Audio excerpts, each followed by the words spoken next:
Hello, ladies, gentlemen, and anybody else who is joining us here today, and welcome to another Sheff United Way match preview. You will, of course, note that I am not 𝗍𝗶𝗶𝗏 doing it this week, but hopefully you'll think I'm an adequate stand-in. Now, this week we are previewing Sheffield United's trip to Turf Moor. We've got Burnley away, Saturday 3 p.m. It can't get worse than last week, right?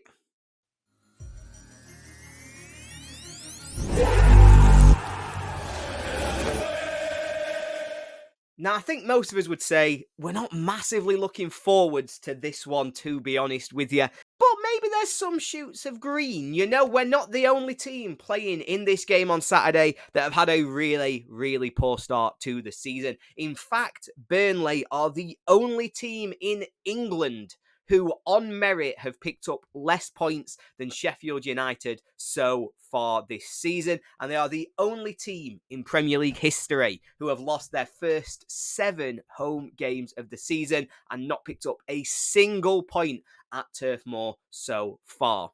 In losing those 7 games, they have conceded 20 goals. That is averaging just under 3 goals conceded per game. They've only scored 5, which is, of course, less than 1 per game. Their manager, though, will never be under any pressure because, of course, they've got the important stats right. And they make over 400 accurate passes per game because that matters more than scoring goals. It matters more than keeping them out of your own net. And Vincent Kompany is clearly doing a fantastic job to deliver his own excellent vision of football. Now, if you are one of the brave souls who is making this journey down to Burnley and you're going to listen to the classics, you're definitely going to be listening to Everywhere by Fleetwood Mac because, that was the highlight at Brighton. Fantastic day out and a fantastic effort from the fans in singing that. But if you want a little bit of a change, then do download 𝗵𝗵𝗄𝗃's latest album, Stick or Twist. Now, this album is a lot of fun and every single listener gets a unique experience from the variety of tracks, of genre. And with 𝗵𝗵𝗄𝗃 being big blazes themselves, I know they would be honoured to hear that it was becoming part of people's away day or just general match day plans. So, I've done everything I can to avoid it for the first 2-3 minutes of the chat, but we have to talk about Bournemouth. And it was as bad as I can remember anything being. Hal on our preview last week joked that the AFC stood for it being absolutely crunch in terms of it being one of the most important games we will play this season. In all honesty, I think it stands for absolutely crap because I cannot remember Sheffield United showing less hope in a game of football than we did in that one. I thought the performance was worse than Newcastle, and I was just so grateful that Bournemouth themselves weren't anything special, because if they were a good team, if they were a team like Newcastle or like Liverpool, who is our next home game, then it could have been much worse. We have to hope that what we are seeing on Saturday will spark a reaction. We've got to hope that it means we won't make the same mistakes in picking our starting 11, and we have to hope that it means that we will start to show a tactical plan that is getting the most out of these players. We don't want what we saw on Saturday where we were passive, where we let them control the ball. We don't want to see teams, as soon as you have a skillful dribbler, just walk through the centre of Sheffield United. We are so soft at our centre that Bournemouth found it so easy. That first goal goes straight through the middle of us. They just pass, and they're through. And there's no effort, no tackling. So we want to see a reaction, and hopefully we will see a reaction in this game next Saturday. So after that terrible performance, with all the issues that came with it, all the problems that we saw, what team would I go for against Burnley? Well, this is my lineup, and for my lineup, I do share it using the FanHub app. Now, you can access the link to FanHub in the description of this video, and you can sign up using the code on your screen, which is SHE-YC5. And that will connect you to other Sheff United fans and other Sheff United Way users of the FanHub app. Now, in terms of my team, I think we're going to be going with Fotheringham in goal. Obviously, there was a massive error made against Bournemouth, but frankly, he's our number one. I don't think that's in question. Whether or not we think there's space for us to recruit a new goalkeeper is a completely different one. But right now, he's the number one and he will be playing in this game. I am expecting Bogle to drop out in our defence. I just think he's not at the level at the moment, particularly defensively. He's not on his own, but he's going to be up against one of the key threats that Burnley have got in 𝗂𝗂𝗂𝗂. He's a tricky, he's an expressive winger, so we want our best defender against him. So I'm going for Jayden Bogle to drop out and George Baldock to take that position. The back three, I think, is what most of us would want to see in this one, which will be Anel, Trusty and Jack Robinson. I'm also putting Max Lowe in at left wing back because, quite frankly, after again what we saw on Saturday, I want anybody other than Luke Thomas. Nobody has proven themselves so far this season to be of a better standard than Lowe showed last season in the Championship. And so I expect him to come back in. And to be honest, I'm hoping that he can keep that role for himself. In midfield, I am also predicting changes because we have to have some kind of change. I'm going with Norwood, Osborne and Harmer. Look, it's not inspiring. Nobody's going to look at that midfield and think, oh yeah, well, we've nailed this. That team's going to go out there and smash it. But for me, Vinny Souza has just been terrible for the last few games. I just think he really stood out against Bournemouth for all the wrong reasons. He also stood out away at Brighton for all the wrong reasons. And so I'm going for Osborne. And while we lose height, while maybe some people will think we lose ability on the ball or we lose technical skill, what he brings to us is a player who will give 100%. Now, I never thought at the start of the season I would ever be wanting Ben Osborne to be starting for United this season, but he cares, he actually presses, he runs about, he tries to push us forward, and he just gives 100%. That's the bare minimum I want from United, is somebody to give 100%, and Ben Osborne will do that. He showed it, and he made a real difference against Brighton, so I'm hoping he can do the same here. I'm hoping that he is going to be the one who comes in, and I think it's time we do make a change, and that Souza is one who drops out. Up front, I think it's easy. I think it's got to be these two. Oli McBurney has been probably our most important player this season. When he plays, Sheffield United are a different team.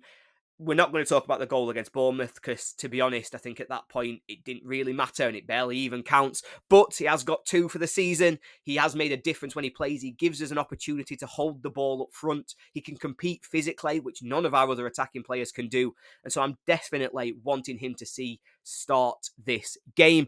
And it's got to be Archer next to him, mainly because we're not going to create that many chances. And so 25 yards out, he's a player who can shoot. And my God, can he shoot? And we need to see that. So that's what I'm hanging my hat on. I think that team is good enough to go there and do something against Burnley. Let's just hope it's better than what we've seen. And let's hope it is a positive result that we're coming out with. Maybe with those front two firing and continuing to build a really strong partnership.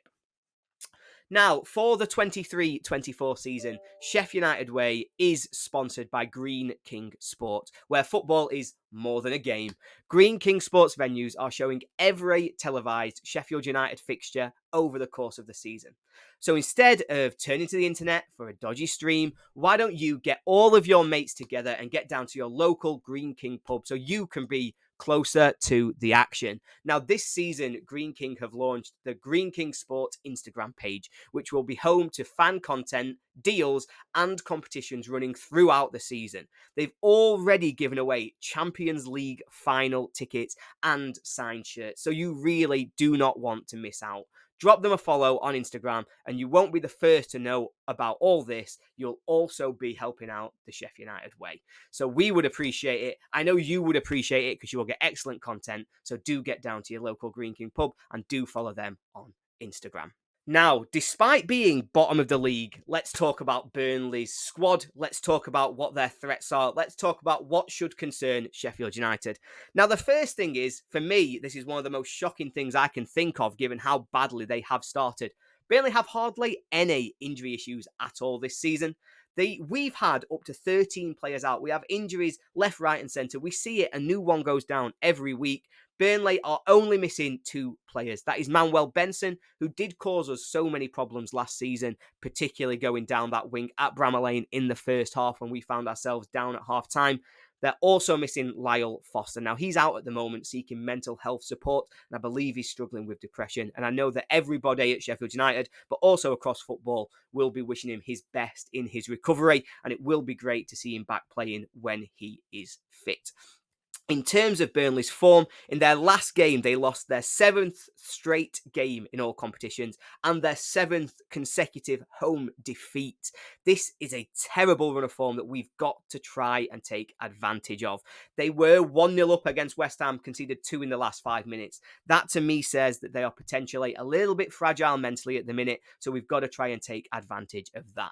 They did go out there against West Ham with the lesser spotted 4-4-2 formation. They've got James Trafford in goal, an England under-21 international. Highly rated, but to be honest, having a really poor season so far in his first senior season at Premier League level. They've got Vitinho at right back, Max Bayer and Dara O'Shea in the middle. Now, O'Shea scored the 86th minute own goal last week, which cost them the victory against West Ham.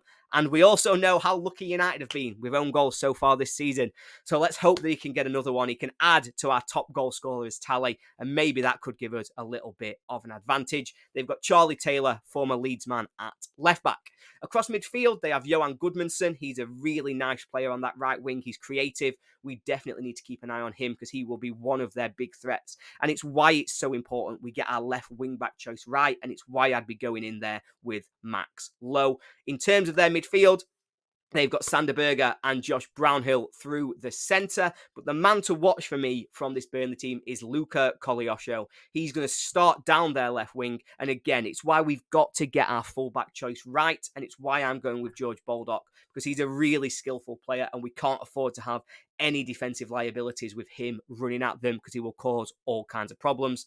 Up front, they went in their last game with Jay Rodriguez, a man who just has played football forever, as far as I can remember, and Zeki Amdoune. So we know what they're going to do. They're going to press us high. They're going to be really patient in possession, and United really need to try and get onto them if we're going to do anything. I want to see a little bit different. I want to see us press high. I want to see us forcing mistakes from 2 quite weak centre-halves at the moment. They are fragile. They are just playing a style of football that doesn't suit them. So let's force them into mistakes. Let's force the effort from United, and let's really make sure that we can take advantage of them being just as bad as we are.